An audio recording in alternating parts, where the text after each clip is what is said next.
Hi hello வணக்கம் வந்தனம் ஸ்வாகதம். This is Kettuppar YouTube channel. இனிய சுதந்திர நாள் நல்வாழ்த்துக்கள். இந்தியாவோட வரலாறு சொல்லலாம் அப்படின்னு பார்த்தாங்க. இந்தியாவோட வரலாறு படித்தா ரொம்ப பெரிய வரலாறாக இருக்குது. அந்த வரலாறு படிக்கும்போது ஒன்று தான் ஞாபகம் இருக்குது. அச்சமில்லை அச்சமில்லை அச்சம் என்பதில்லையே, உச்சி மீது வானிடிந்து வீழுகின்ற போதிலும் அச்சமில்லை அச்சமில்லை அச்சம் என்பதில்லை. இந்த பிள்ளையார்பட்டி கோயிலுக்கு போனோம்னா அங்கே ஸ்தல புராணம்னு சொல்லிட்டு ஒரு புக் கொடுக்குறாங்க, 20 ரூபா.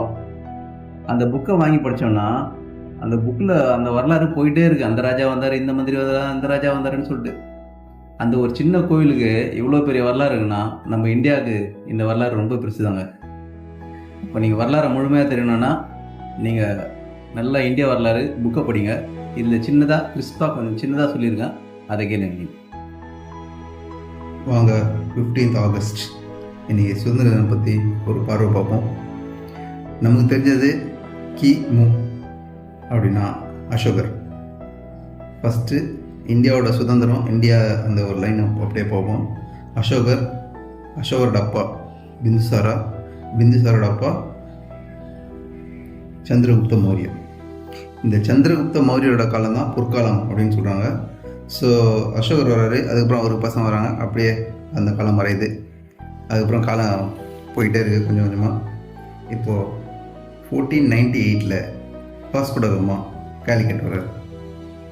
அவர் எதுக்கு வர்றாரு அப்படின்னா ஏதோ ஒரு இடத்த தேடி வர்றாரு. அப்போ அவர் இந்தியாவை கண்டுபிடிக்கிறாரு.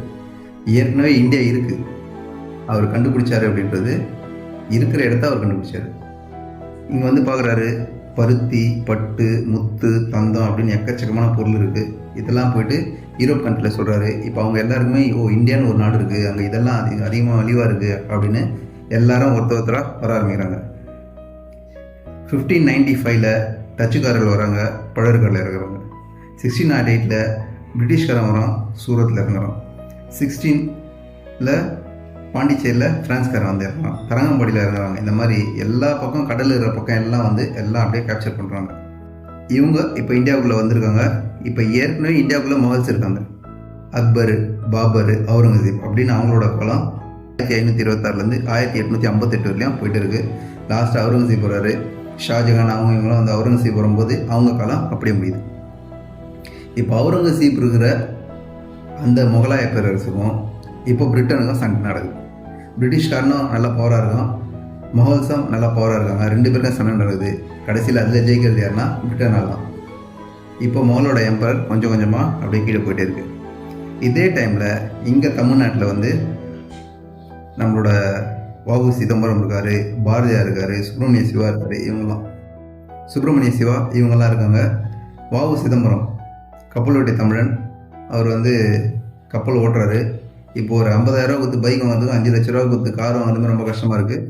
அந்த காலத்துலேயே வந்து பல லட்சம் செலவு பண்ணி அவர் கப்பலே ஓட்டியிருக்காரு. ஆனால் கொஞ்சம் நாளாக என்ன ஆகுதுன்னா அவருக்கும் அந்த பிரிட்டனுக்கும் சண்டை நடக்குது.